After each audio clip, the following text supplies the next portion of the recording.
द्रौपदी ने हर एक की शरण ली जगत में, अपने 500 पांडवों पतियों के पास, भीष्म पितामह के पास, द्रोणाचार्य, कृपाचार्य और धृतराष्ट्र राजा के पास भी जाकर अपनी रक्षा की भीख मांगी, परंतु फिर भी हर ओर से निराशा हाथ लगी।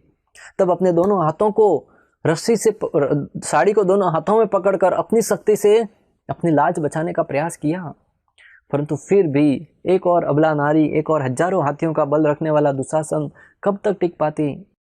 जब उसको लगा कि अभी ये मेरे क्षेत्र में नहीं है, मेरे बस की बात नहीं है, तब दोनों हाथ ऊपर उठाकर पुकारने लगी, हे कृष्ण, हे गोविंद, हे द्वारकावासीना, मेरी रक्षा करो। तब भगवान श्री कृष्ण अपने द्वारका में बैठे थे, तुरंत वस्त्र को आदेश दिया, बोले जाओ, मेरे भक्त की लाज खतरे में है। तब बाजू में बैठे गरुड़ ने पूछा कि प्रभु आज मेरी सहायता नहीं लोगे क्या?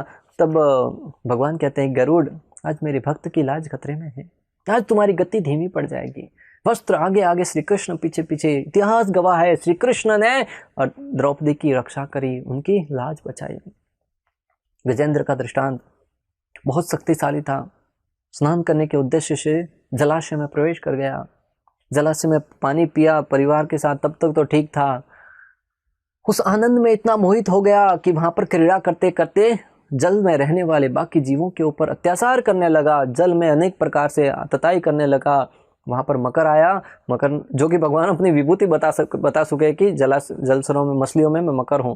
तो उस गजेंद्र का पांव पकड़ लिया। गजेंद्र को जब लगा कि उसकी शक्ति काम नहीं आ रही है, जब जगत में उसके सारे रिश्तेदारों ने, सारे संबंधियों ने साथ छोड़ दिया, जगत का सहारा नहीं मिला, तब जगदीश को याद किया। एक संत कवि ने तो यहां तक कहा कि गजेंद्र की वाणी को सुनकर, पुकार को सुनकर, गजेंद्र की पुकार अनेक लोगों को भेद देते हुए भगवान श्री विष्णु के धाम में जैसे ही पहुंची, तब भगवान श्री विष्णु अपने धाम में बैठे बैठे वहां से भागने लगे।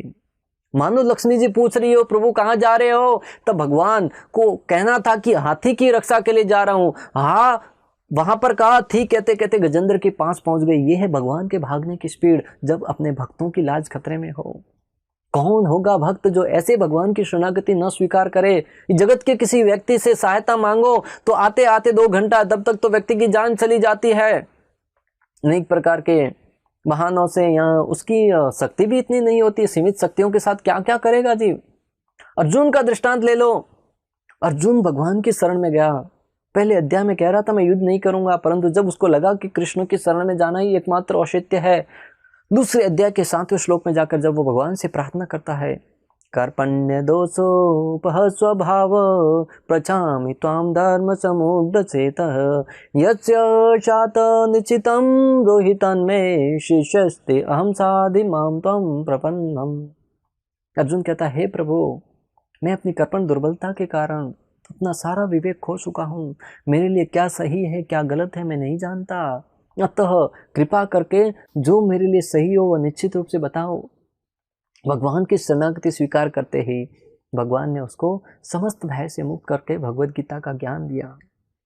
और गोप बालों का, सारे गोप बाल भगवान के साथ साथ अजगर के मुंह में प्रवेश कर गए, क्योंकि उनको कृष्ण पर श्रद्धा थी, और कृष्ण के ऊपर इतनी श्रद्धा कि मृत्यु के मुंह में प्रवेश कर गए। साक्षात मृत्यु सामने खड़ी और वो अंदर प्रवेश कर गए, और श्री कृष्ण ने उनकी भी रक्षा करी। ऐसे कृष्ण की लीलाओं में कहां कहां ले जाऊं आपको।